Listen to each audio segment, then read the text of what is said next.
Yo, shalom, shalom. How y'all doing out there, man? I want to give all praises, honor, and glory to the Most High God, Yahweh, Hashem, Hamashiach, Yahushai. Y'all see today's lesson, the wisdom of the Most High gave, the wisdom the Most High gave Israel, right? We're going to go into it. Hopefully we'll give y'all some understanding on just how valuable and how great the wisdom that the Most High gave Israel. Hopefully this is going to be a fun lesson.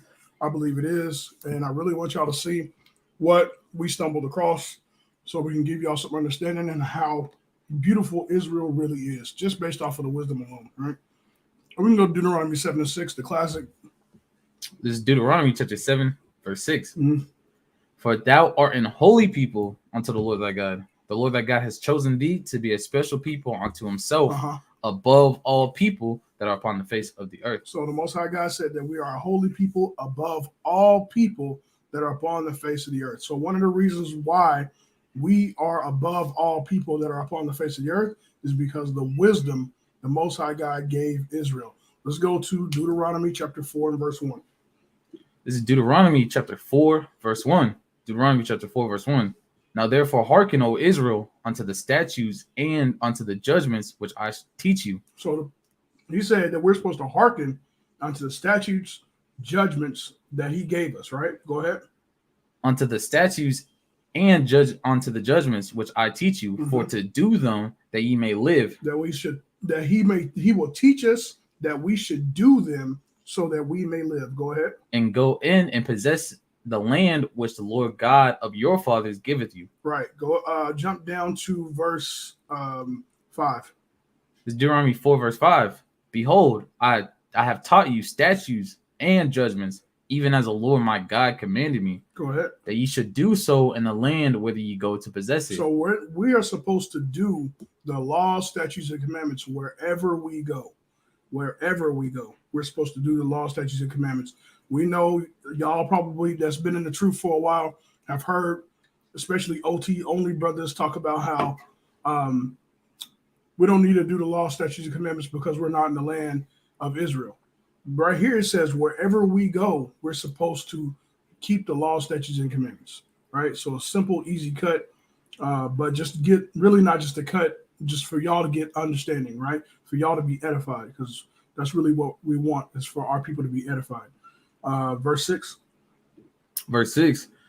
Keep therefore and to do them, for this is your wisdom and your understanding in the sight of the nations. It says, keep therefore and do them, right? Read that part again for me.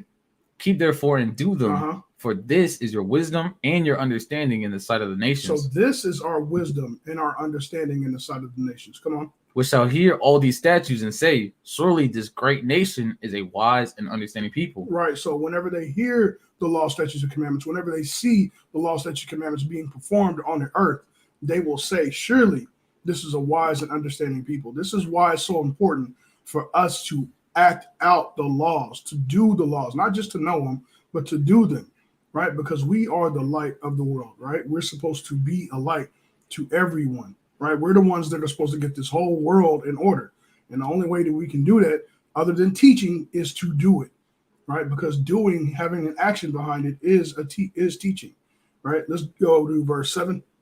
Verse 7. For what nation is there so great, who hath God so nigh unto them, as the Lord our God is in all things that we call upon him for? So they are saying, what nation is so great that have the Lord of the whole universe nigh unto us. Now, if y'all have been searching out or on this planet, for some time, y'all have probably traveled, right, and got out and seen some pretty nice things, right? The 7 wonders of the world. We got a video for y'all that we want to bring out, but nothing compares to what the Most High God has given Israel, right? So people glorify what is on the earth right now and how wealthy and how luxurious these things are on the planet right now, but nothing compares to what the Most High God gave Israel. So Lord willing, I can present that to y'all and execute that perfectly. So let's go to the book of Genesis chapter 32 and verse 28. Genesis chapter 32 and verse 28. It said, "For what nation is so great, who have God so nigh unto them?" Right. Let's go to Genesis chapter 32 and verse 28. This is Genesis chapter 32, verse 28.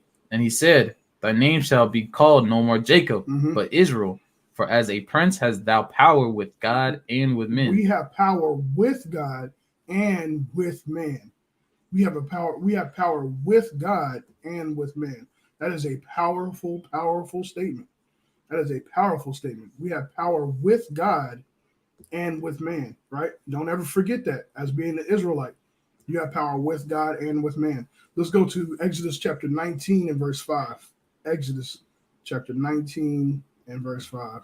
This is Exodus at 19, verse 5. Mhm. Now, therefore, if ye will obey my voice indeed and keep my covenant, then ye shall be a peculiar treasure unto me above all people. So read that one more time. Now, therefore, if ye will obey my voice indeed and keep my covenant, then ye shall be a peculiar treasure unto me above all people. So if we obey him and keep it and do it, then we shall be a peculiar treasure, to him and above all people. It says, peculiar treasure unto me above all people. So only when we keep the laws are we better than all the people on the earth, right? So you got to have a few things. You got to have the faith in Christ. You got to keep the law, statutes, and commandments, and you have to be an Israelite. You have to be an Israelite. That's just how it is. And those combinations equal up to being the greatest people on the planet. Okay? Let's get Psalms chapter 135 and verse 4. Psalms chapter 135 and verse 4. I'm trying to run through these real quick because I want to show how great the wisdom God gave Israel, right? That's for the most part generally what I'm trying to prove by showing how great the wisdom the Most High God gave Israel. So the Most High God gave every nation wisdom. They have a degree of wisdom, but Israel's wisdom is far exceeds everyone else's. Go ahead, King, whenever you got it. This is Psalms 135, verse 5. For I know that the Lord is great. 135 and 4. This is Psalms 135, verse 4. For the Lord has chosen Jacob unto himself, and Israel for his peculiar treasure. Now, again, the Most High God chose Jacob. He chose us. We didn't choose him. He chose us. And it says, unto him, and Israel is a peculiar treasure, right? Again, Israel is a peculiar treasure. It's a very special, unique. It's its own. There's nothing like it. There's nothing like Israel. When we are keeping these laws, believe it when we say when it says we are the salt of the earth, we are the salt of the earth. There's nothing else like us, right? Peculiar. It keeps telling us how peculiar, how unique, how special we are. We are different than every other nation on the planet, right? So let's get Hosea chapter 4 and verse 1. We're going to read down to 6. So we hear this quite often, Hosea chapter 4. We're here in Hosea chapter 4 and how without wisdom, we are nothing, basically, and that's what we're going to prove. No laws, no wisdom. Let's go ahead and get it. This is Hosea chapter 4, verse 1. Hosea chapter 4, verse 1. Hear the word of the Lord, ye children of Israel. For the Lord hath a controversy with the inhabitants of the land, because there is no truth, no mercy, nor knowledge of God in the land. So he has a controversy with us, the inhabitants of the land, because there is no what? No truth. There's no truth. And no mercy. No mercy. Nor knowledge. No knowledge of God in the land. Of God in the land. So we are lacking these things as a people. We lack truth and we lack mercy for one another. We see it all the time. How we can give other people, other nations pass for doing complete harm and utter chaos to us. But if one of us do something as simple as I owe him $20, but I can't pay it right back.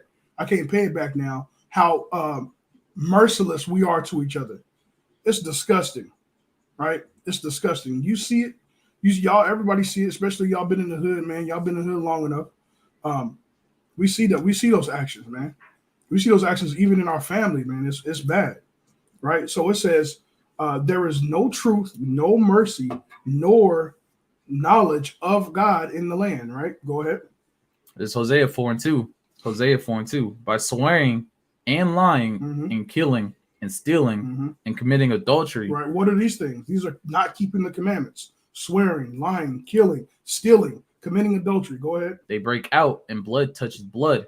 Therefore shall the land mourn, and every one that dwelleth therein shall languish, with the beasts of the field and with the fowls of heaven. Yea, the fishes of the sea also shall be taken away. So it says, Salakia. So it says that just because of this, our land shall languish, right? Our land, being Israel, shall languish. Hey, and because Adam messed up, the whole earth suffered, the whole entire earth. So whenever we get back in order, not only is our land going to come back, the animals, the sea, the fish, the fowls of the air, all those things are going to come back in harmony. And not just our land, but the whole entire planet is going to come back in order, right? That's why it's so important for us to get ourselves in order first. Now, you have a lot of people that are trying to get the other nations involved, right? A lot of Israelites, once they found out that they're Israel, they're trying to get the other nations involved, but we first got to get ourselves involved so that we can heal our land. When we get ourselves involved, everything else is going to fall into place, right? Go ahead, King. Verse 3. Therefore shall the land mourn, and every one that dwelleth therein shall languish, with the beasts of the field and with the fowls of heaven. Yea, the fishes of the sea also shall be taken away. Yet let no man strive nor reprove another, for thy people are as they that strive with the priest. Therefore shall thou fall in the day, and the prophet also shall fall with thee in the night. It said, we shall fall in the day, and our prophets also shall fall with thee in the night, man. Right? Our strength, our help, the thing that's going to get us back right with God, because we have fallen away from the law, statutes, and commandments, which is our wisdom, everything else is going to fall too. The land, the trees, the fish, the air, the water, our people, everything is going to fall. This is why it's important, again, for us to get ourselves in order, right? Go ahead. It says, therefore shall thou fall in the day, and the prophet also shall fall with thee in the night, and I will destroy thy mother. My people are destroyed for lack of knowledge. Because thou hast rejected knowledge, I will also reject thee, that thou shalt be no priest to me, seeing how thou forgotten the law of thy God. I will also forget thy children. Right. So because we've forgotten the laws of God, the Most High God forgot us and our children. Right. Everything fell. Everything. Not one thing didn't fall on this planet. Everything fell. Everything got flipped upside down. Right. We're going to go. Let's get Psalms chapter 119 and 142. We're taking these things step by step just to show and prove y'all how important wisdom is to us, right? And what it's going to look like whenever we get back in power. So y'all starting to see it a little bit just by hearing the side of basically us falling, right? Everything is chaotic, okay? Let's go to Psalms 119 and 142. This is Psalms 119 verse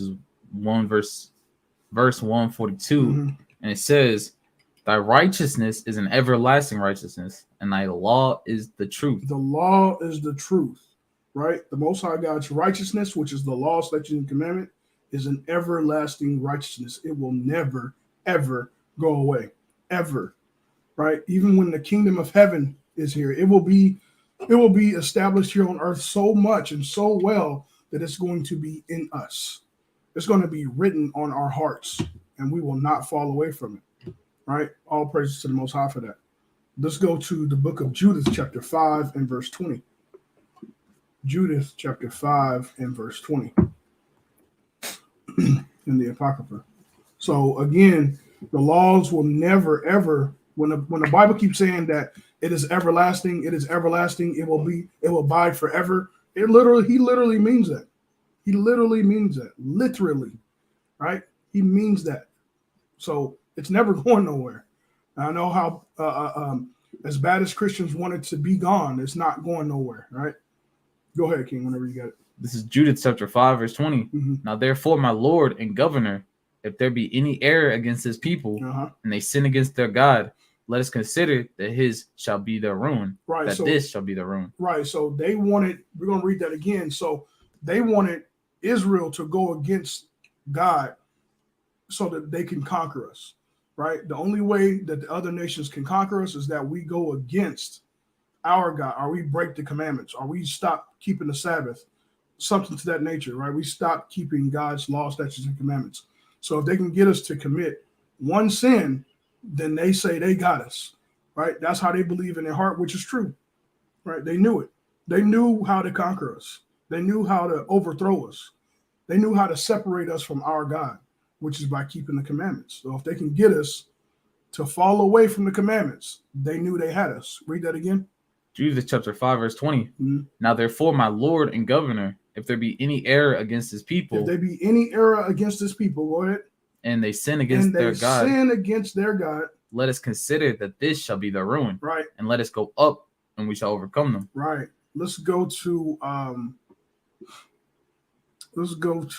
Galatians chapter 4 and verse 26. I believe that's what I want. Galatians chapter 4 and verse 26. Let me get there with you. This is Galatians chapter 4, verse 26. Galatians 4 and 26. But Jerusalem, which is above is free. So if you didn't know, Jerusalem, Israel, is our land. Read that again. But Jerusalem, which is above, is free, Go ahead. which is the mother of us all. Right, which is the mother of all the Israelites, right? So that's where we came. That's our land. That's our homeland. That's the land that's promised to us. Okay. Let's go to the book of Leviticus chapter 26 and verse 33. Leviticus chapter 26 and verse 33. This is Leviticus chapter 26, verse 33. And I will scatter you among the heathen, and will draw out a sword after you, and your land shall be desolate, and your cities waste. So it's talking about Jerusalem. It's talking about Israel. Read that again. And I will scatter you among the heathen. So the Most High God said he was going to scatter us because we fell away from the law, statutes, and commandments. He said he was going to scatter us among the heathen. Go ahead. And I will draw out a sword after you. Now, just to do a quick recap real quick, get some understanding. He said he was going to scatter us among the heathens. This is why it's so important to understand that we don't all look the same because we are scattered everywhere. We're going to look different. We're going to look different. Not all of us is going to look the same. We're not all going to look like Negroes. We're not. We're going to look different because we were scattered into all nations. You know what I'm saying? Lord willing, we all see when the Most High God brings us all back together again, you're going to have some that look Indian with the dot, that looks Arabian, that looks Chinese. You're going to see that. You know what I'm saying? Because we were scattered amongst all people, all heathens, right? Go ahead. Leviticus 26, verse 34. And then shall the land enjoy her Sabbath, as long as it lieth desolate, and ye be in your enemy's land. Even then shall the land rest and enjoy her Sabbath. Right. So we're gonna reside in our enemy's land, right? So the land is gonna be mourning. The land is gonna be in desolation because we fell away from the laws of the Most High God. Let's go to Leviticus chapter 18 and verse 24. Leviticus 18 and verse 24. This is Leviticus chapter 18, verse 24. Leviticus 18, verse 24. Defile not ye yourselves in any of these things, for in all these the nations are defiled, which I cast out before you. Right, so all the nations are defiled. We're not supposed to defile ourselves by following after the other nations.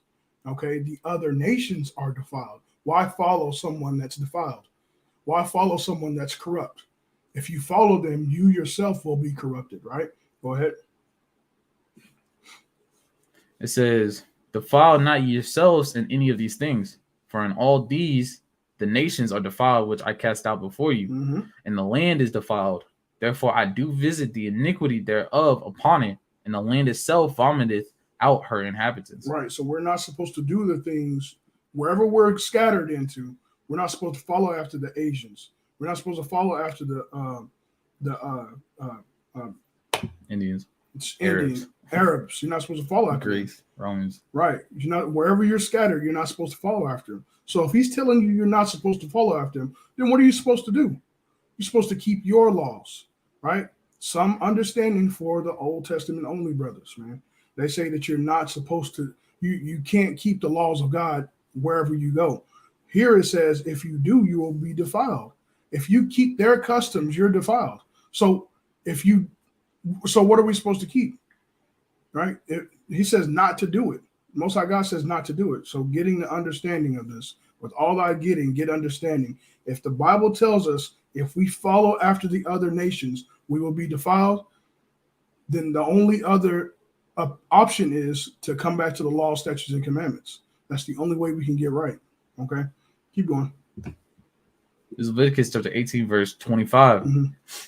And the land is defiled, therefore I do visit the iniquity thereof upon it, Mm-hmm. and the land itself vomited out her inhabitants. Right? It vomited after the inhabitants. Go ahead. Ye shall therefore keep my statutes and my judgments, and shall not commit any of these abominations, Go ahead. neither of your own nation, nor any stranger that sojourneth among you. Right? For all these inhabitants have the men of the land done, which were before you, and the land is defiled. All these abominations have the men done. Con.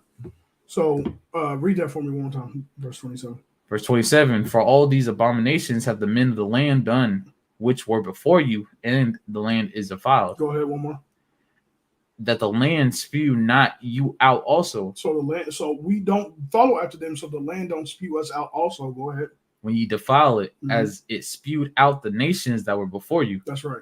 So clear cut, easy to understand. Don't follow after them, because the Most High God is going to come upon you and draw you out of it if you follow after the other nations.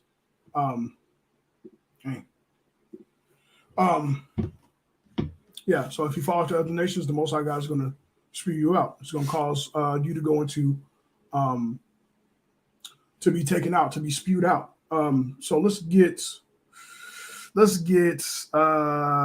into a little bit more of the wisdom of the Most High God. Let's get 1 Kings chapter 10 and verse 1. 1 Kings chapter 10 and verse 1. We brought a little bit of this out at camp, and I want to give y'all some understanding, just a little bit more on the wisdom that Solomon had.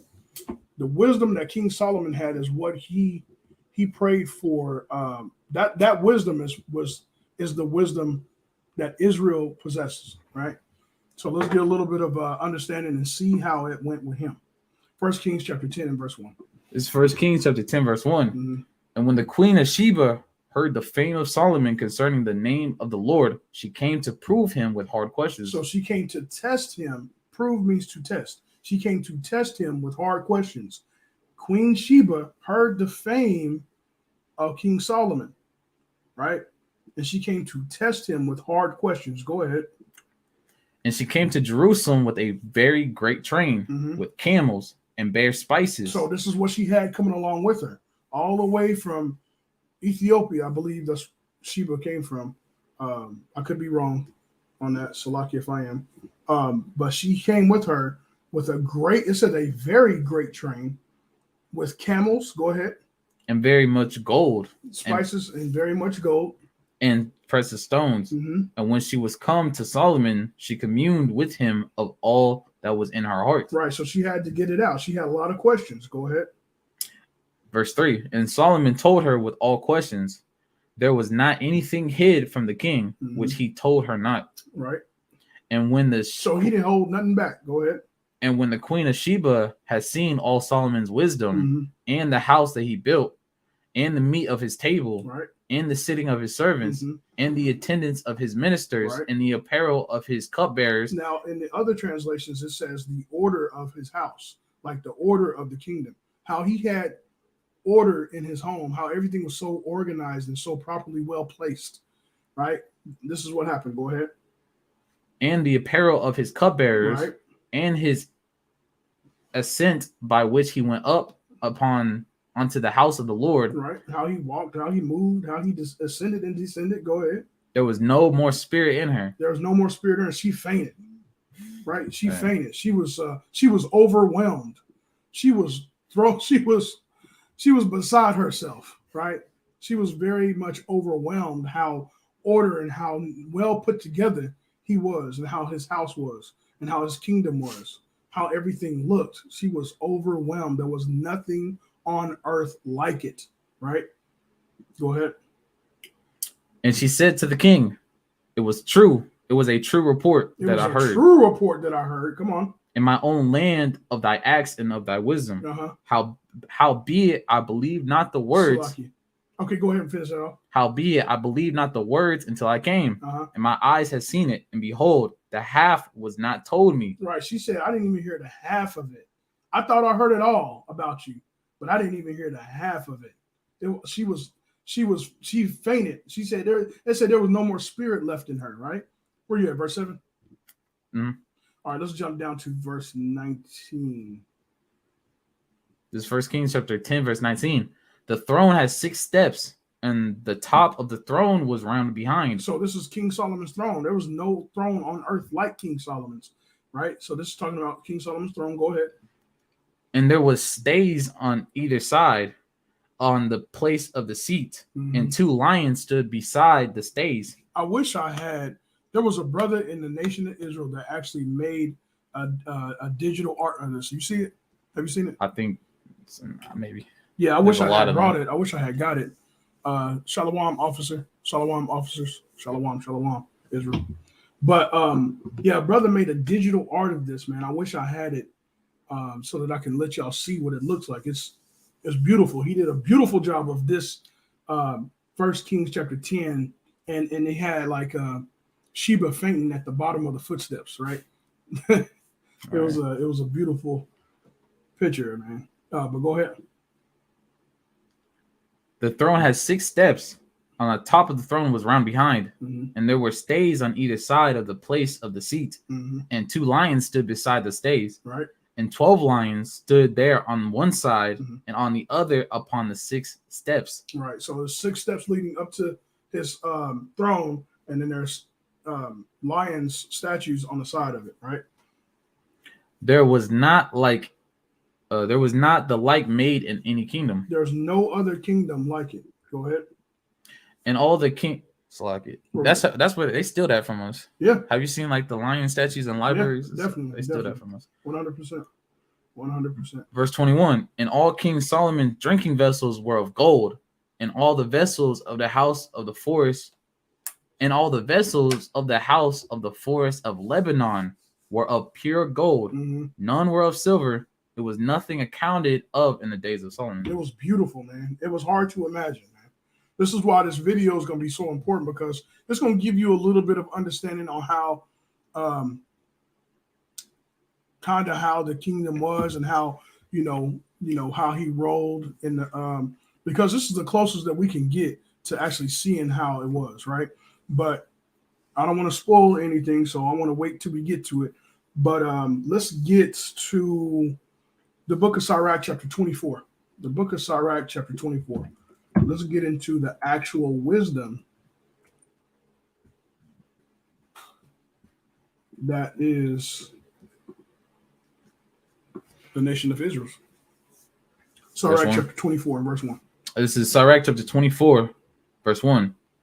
Wisdom shall praise herself, she and shall glory in the midst of her people.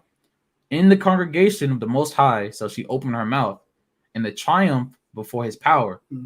I came out of the mouth of the Most High, right, and covered the earth as a cloud. It says you came out of the mouth of the Most High and covered the earth, right, as a cloud. Go ahead. I dwelt in high places, and my throne is in a cloudy pillar. Go ahead. I alone compassed the circuit of heaven, and walked in the bottom of the deep, in the waves of the sea, and all the earth, and every people and nation I got a possession. So Salakia, before we get into that, read verse 1 again, because I don't really want people to miss it.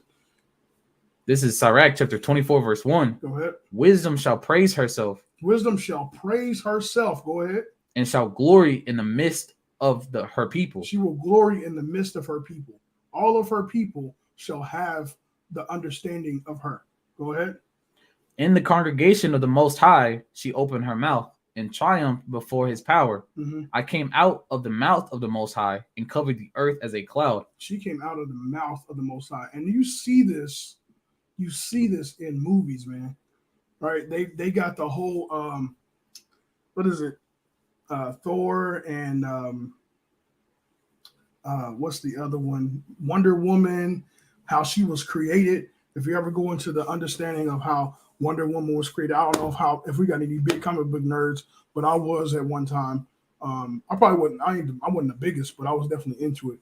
But she was said to be made out of clay, but she was the express thought of, I think his name is Odin or Zeus or something like that. I can't remember fully, but this is where they get a lot of the understanding of how they stole the information and made it into a movie, right? But this is actual real, and this is about wisdom, man. But go ahead. I came out of the mouth of the Most High Uh-huh. and covered the earth as a cloud. Right. I dwelt in high places, and my throne is in a cloudy pillar. I alone compassed the circuit of heaven and walked in the bottom of the deep, in the waves of the sea, and in all the earth, and every people and nation I got a possession. And every people and every nation she got a possession, right? She says she alone compassed the circuits of heaven, right? And went into the deep, right? She's just exploring everything. She's into everything. I believe it's let's get it. It says that wisdom is the movement in every moving thing. You know what I'm talking about? Mm.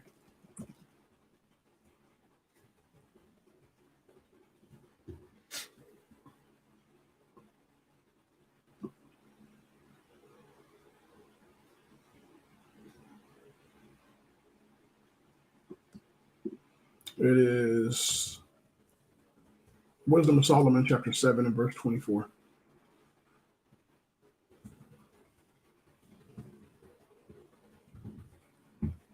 This is Wisdom of Solomon, chapter 7, verse 24. Uh-huh. It says, Wisdom of Solomon, chapter 7, verse 24, for wisdom is more moving than any motion. She passeth and goeth through all things by reason of her pureness. Salakia. So if you ever go into like the molecules, the elements, and vibration, so they broke actual, like, science actually got string theory from studying comics. I don't think y'all understood. I don't think y'all understood that. The comic book came up with a theory called string theory. It's a theory, but they say that everything can be broken down to a single molecule, and in that single molecule, it being broken down to a string. It was Flash. It was the comic book of Flash that came up with that theory, and science believed it to be true, and they took it, right, to believe it, and they start teaching it, and that's where what science or art imitates life, or life imitates art. But comic books came up with that idea, but science actually agrees with it, and they took it and start teaching it. So I'm saying it to say that it says that wisdom, read that part again for me. Wisdom is in, it says Wisdom of Solomon 7, verse 24. For wisdom is more moving than any motion. Wisdom is more moving than any motion. String theory, meaning it vibrates. It has a vibration, right? Anything, they said that science says that anything that that how they can determine how they can consider what is intelligent life form or not is if it moves. If it moves, that's classified as an intelligent life form, right? And it says that wisdom is more moving than any motion. It's more moving than any motion. I'm gonna need somebody smarter than that to break that down for me fully, right? That's tough, man. It's more moving than any motion, right? But go ahead. And she passes and goeth through all things by reason of her pureness. Right. So she passes and goeth through all things, man. So let's get back to the book of Sirach, chapter 24. The Sirach, chapter 24, verse 4. I dwell in high places. My throne is in a cloudy pillar. I alone compass the circuit of heaven and walked in the bottom of the deep, in the waves of the sea, and all the earth, and every people and nation, I got a possession. Right. So she got a possession in a people, in a nation. Go ahead. With all these I sought rest, and in whose inheritance shall I abide? Right. So she's trying to figure out, who shall she abide in? Who is her inheritance? Who is her people? Go ahead. So the creator of all things gave me a commandment, The creator of all things gave her a commandment. and he that made me caused my tabernacle to rest, and Mhm. said, let thy dwelling be in Jacob, Let thy dwelling be in Jacob. So her people is Israel. Go ahead. and thine inheritance in Israel. Uh-huh. He created me from the beginning before the world, Mm. and I shall never fail. Come on. In the holy tabernacle I served before him, and so was I established in Zion. Mm. Likewise, in the beloved city he gave me rest, and in Jerusalem was my power. And I took root in honorable people, even in the portion of the Lord's inheritance. Right. So it says that he gave her rest in Jacob. In Jerusalem. It says, and in Jerusalem was my power. And in Jerusalem was my power. Right. So this is where she gets to thrive. So she hasn't gotten to thrive like she should because we haven't kept the laws of God. The only time we really get to see a people that actually thrives on the earth like they're supposed to is when we keep the laws of God, man. It's going to be something that the world hasn't fully got to experience. Got to experience it for a while, but not fully, right? And it's going to come again. You got something? You got something? Go ahead and bring it up. After you do that, we're going to get that video. This is Proverbs 29, verse 2. When the righteous are in authority, the people rejoice. But when the wicked beareth rule, the people mourn. Beautiful scripture, man. And that's very true, man. Every scripture, every word is true. It's powerful. So before you get the video, go ahead and give me John chapter 17, verse 17. This is John chapter 17, verse 17. This is John 17, verse 17. Sanctify them through thy truth. Mm-hmm. Thy word is truth. Thy word is truth, man. It will never fail. The word of God is true and it will never fail, man. So when he says it, it's going to happen. You can bet it's going to happen. Let's get this video real quick. I want y'all to see something. It's hard to imagine a time when Dubai didn't have the skyline it does today. With new feats in architecture gracing the city almost every year, the endless tourism and shopping opportunities, and the incredible state of security, healthcare, and education in Dubai, it is a dream to live, work, or even vacation in this city. But it wasn't always futuristic buildings and skyscrapers. The man who took Dubai from a desert land and a fishing village to a global financial powerhouse, which is a playground for the wealthy. So everybody knows, I have heard of the city Dubai, right? And how wealthy this city is.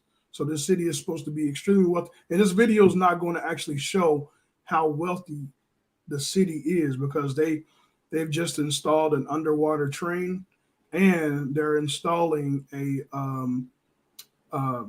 dome over the city to where you can go out to the streets and have an air-conditioned street. That's off the chain. That's I haven't seen anything luxurious like that. I don't know of any other city that's like that, right? Where they're going to put a dome over the city so that they can have an air conditioned outside, bro. They're going to air condition the outside. Come on now, right? But when we get back to our commandments, when we get back to our wisdom, I want y'all to see this for a reason. Go ahead. Is Sheikh Mohammed bin Rashid Al Maktoum, currently the ruler of Dubai. He was witness to the British relinquishing the Seven Emirates and made Dubai what it is today. And as he rapidly sped up the progress of the city, he amassed wealth beyond our imaginations. And today, we're going to take a look at the lifestyle of the wealthiest family in Dubai. Before we go on, make sure you subscribe to our channel and hit the bell icon so you never miss a video. The Al Maktoum family is the ruling family in Dubai, UAE. And suffice to say, say they lead a lifestyle like no other. The current ruler and prime minister of Dubai, Sheikh Mohammed, is worth $18 billion.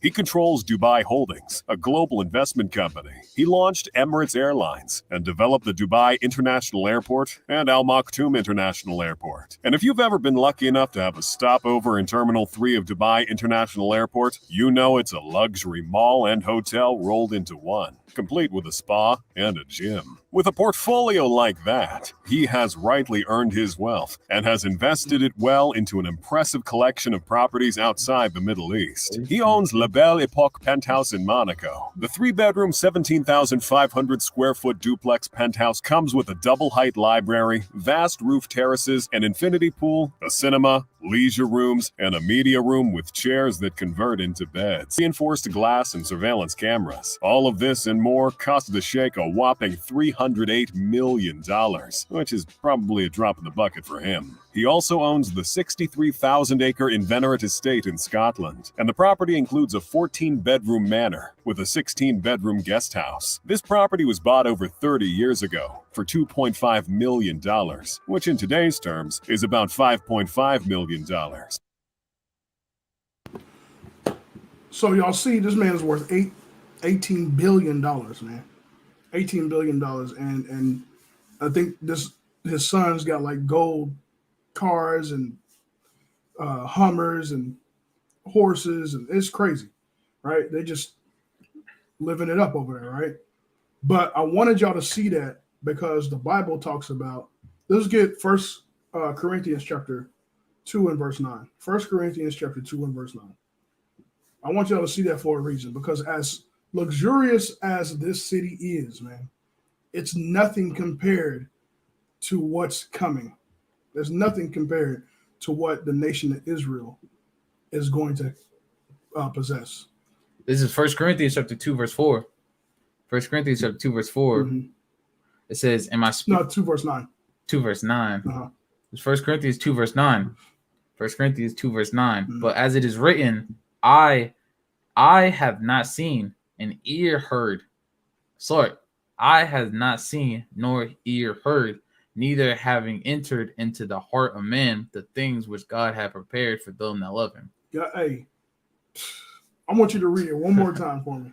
It's 1 Corinthians 2, verse 9. Uh-huh. But as it is written, I have not seen, And eye has not seen, go ahead, nor ear heard, nor ear heard. neither have entered into the heart of man. So what y'all just seen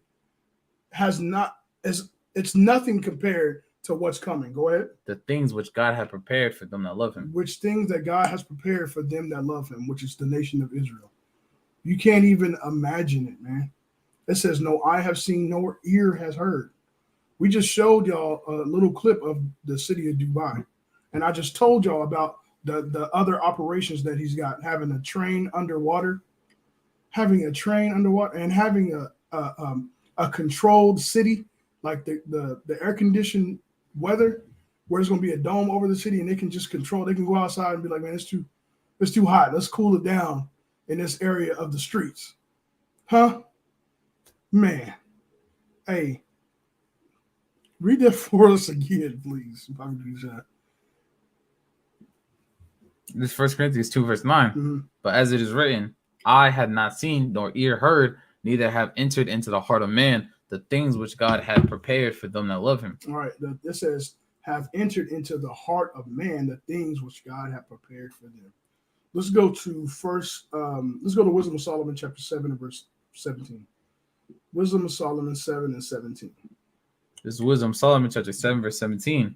For he hath given me certain knowledge of things that are, namely, to know how the world was made, the operation of the elements, the beginning, ending, and midst of the times. So this is go ahead.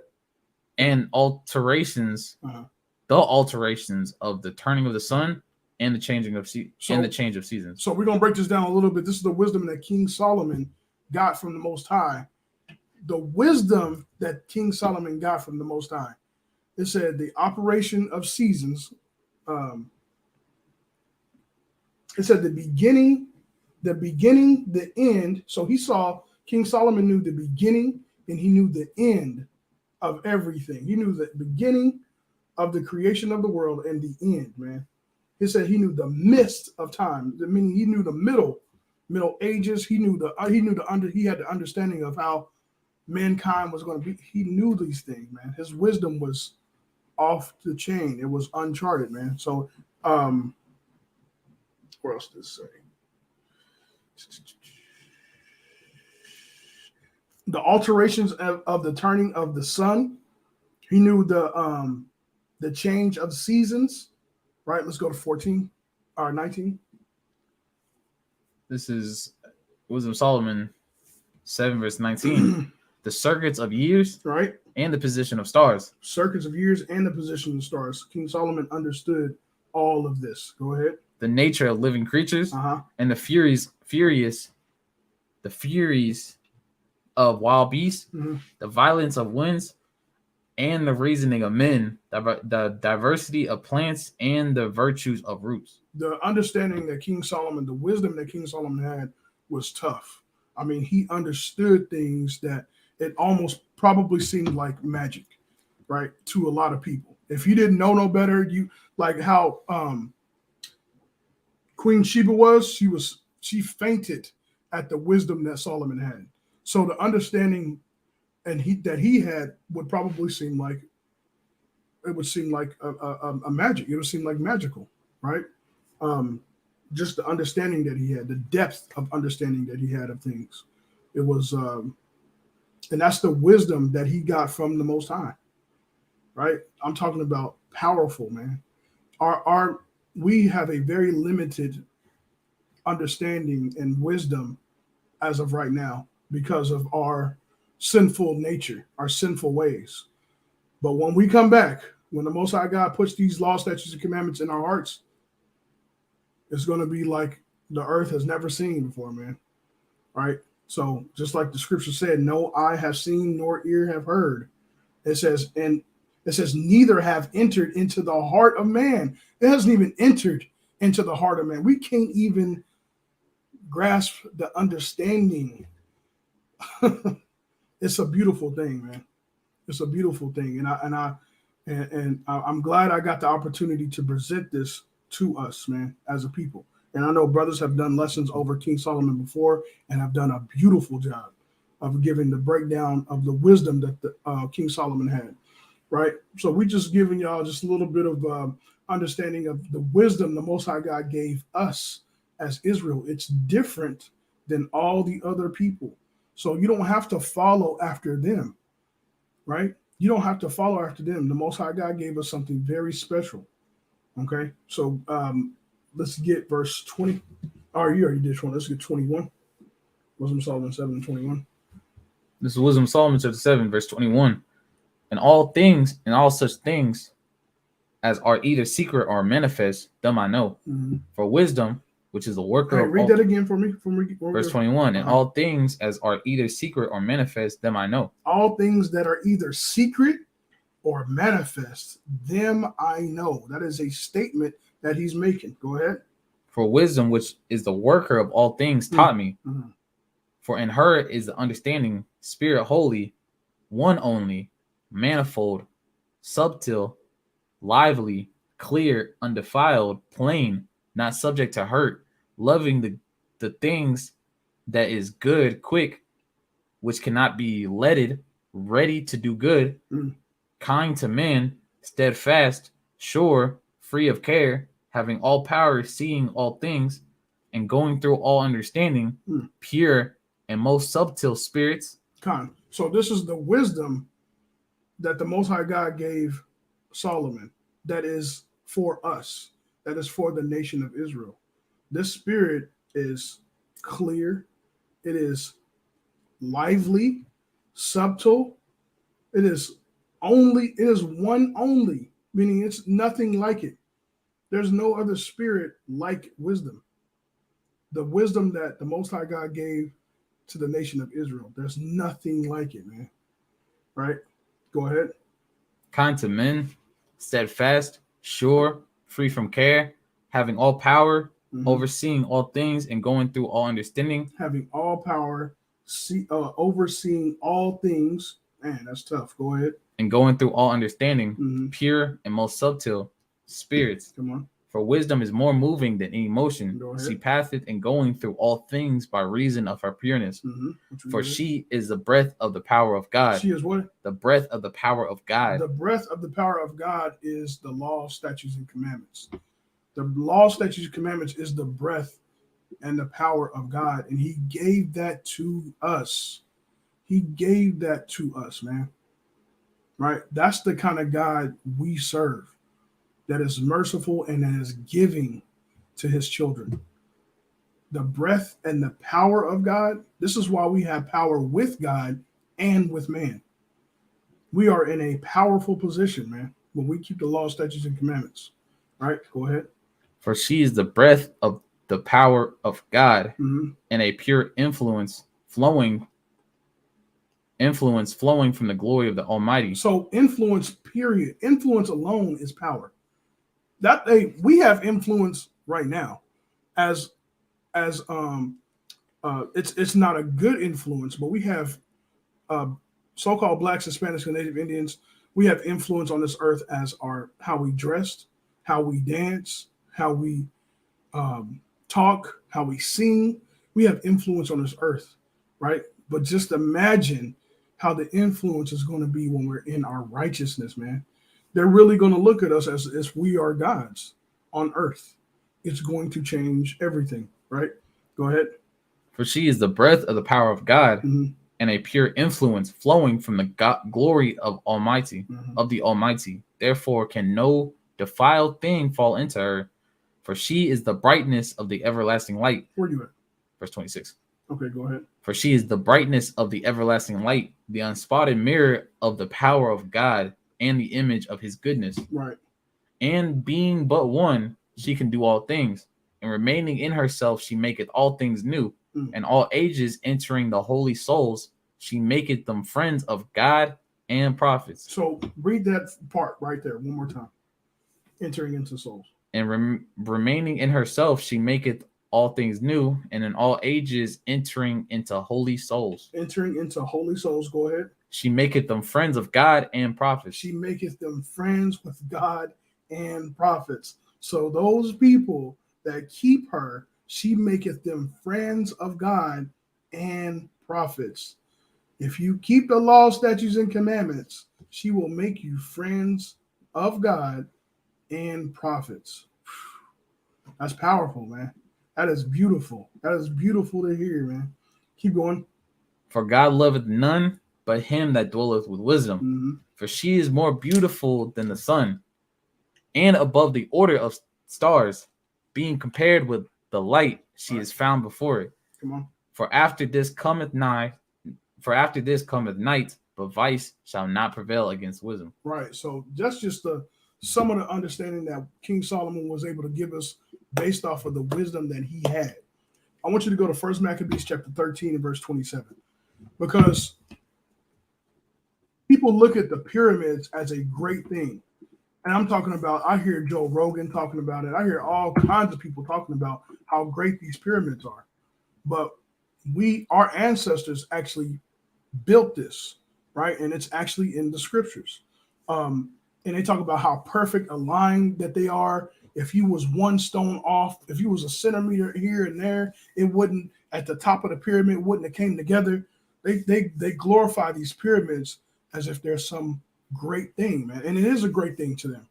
But I'm going to show y'all that our ancestors built this too. 1 Maccabees chapter 13 and verse 27 through 28. This First Maccabees 13 verse 27. Uh-huh.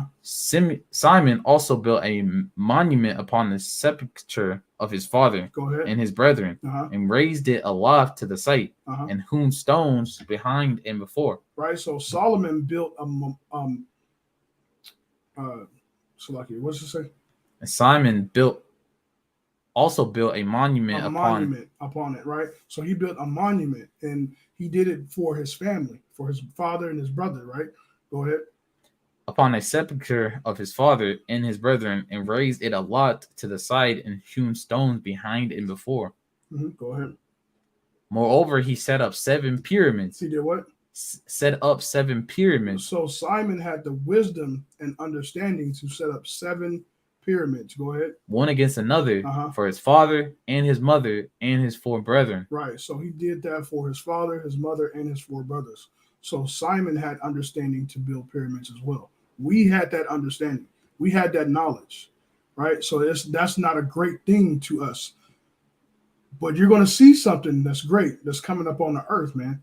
I can't explain it because I can't even tell. I can't even imagine it. The imagination doesn't do it justice. Our imagination doesn't do it justice. I can show y'all thousands of pictures, man. It says a picture is worth 1,000 words, right? And an image is worth 1,000 pictures. I can't even give y'all an image or a picture to express how great the kingdom is going to be, how powerful wisdom is going to be on this earth, the presence that we're going to have, the influence that we're going to have. It's not, I can't do it justice, right? But I'm trying. And that's what we all do. All brothers, we try to give y'all as much as we can, man. But, one day we all will see, Lord willing. Let's go to I don't think I want to get into that, but we can end it with 1 Corinthians chapter 2 and verse 9 again. This is 1 Corinthians chapter 2, verse 9.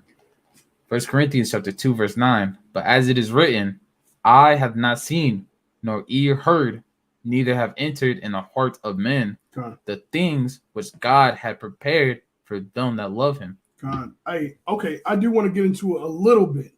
I'm going to get into it a little bit just because, you want the balance of everything, right? Let's go to Ecclesiastes chapter 1 and verse 16. And we're going to read from 16 to 17. From 16 to 17. This is Ecclesiastes 1 verse 17. Because King Solomon, he had very great wisdom, very great understanding, right? And his understanding and wisdom probably got the best of him, right? So let's listen to this real quick. Ecclesiastes 1 verse 16. I commune with my own heart, saying, Lo, I am come to great estate, and I've gotten more wisdom than all they that have been before me in Jerusalem. So Solomon's saying he got more wisdom than all of them before him that was in Jerusalem, right? Go ahead. Yea, my heart had great experience of wisdom and knowledge. So his heart got great experience of wisdom and knowledge, meaning he had the best of the best. There was men that was before him that were greater than any other men in any other nation, but he was better than them. He had more wisdom, knowledge, and understanding than they did, right? Verse 17. Verse 17, and I gave my heart to wisdom. Mm-hmm. He gave his heart to wisdom. And to know madness and folly. And to know madness and folly. Solomon wanted to know madness and folly. He wanted to know why evil is evil. He wanted to know why sin is sin. He wanted to know these things. He wanted to know everything, right? Go ahead. I perceive this is also vexation of spirit. So it's vexation of spirit. He did this for us at the end of the day. So we don't have to go into sin. We don't have to go into wickedness and evil. It's vexation. It's vain. It's vanity. It means nothing. This is nothing. All the evil that we did and all the evil that we are doing, it isn't amounting to nothing, man. It's vanity at the end of the day. So he went into a lot of the madness. It said madness and folly, right? He wanted to know evil. So he did that for us at the end of the day. So we don't have to know it. We don't have to go into these different types of books and spells and because words that are put on paper is to influence the reader. It's to influence how we the writer is trying to express something to the person that's reading it. And a lot of times you get into books that aren't good for us. It'll put a spirit on you, right? It'll put a bad spirit on you. You can't shake it off. You be walking around the corner backwards, trying to figure out how to make, get them evil spirits off of you. So you don't have to go into all of that. Okay. Our ancestors had already did it. The things was written aforetime was written for our learning, right? This Bible has a Holy Spirit on it. This is all we need, right? So Lord willing, y'all got some understanding. Y'all got some edification. Y'all got some knowledge on a little bit of meat of what we brought out. Just knowing how the wisdom the Most High God gave Israel, man. And Lord willing, y'all will come and keep the commandments and encourage other brothers and sisters to do the same thing. So with that, we're going to give all praises, all honor, and all glory to the Most High God, Yahweh, Bahashem, Hamashiach, Yahushua. Shalom. Shalom.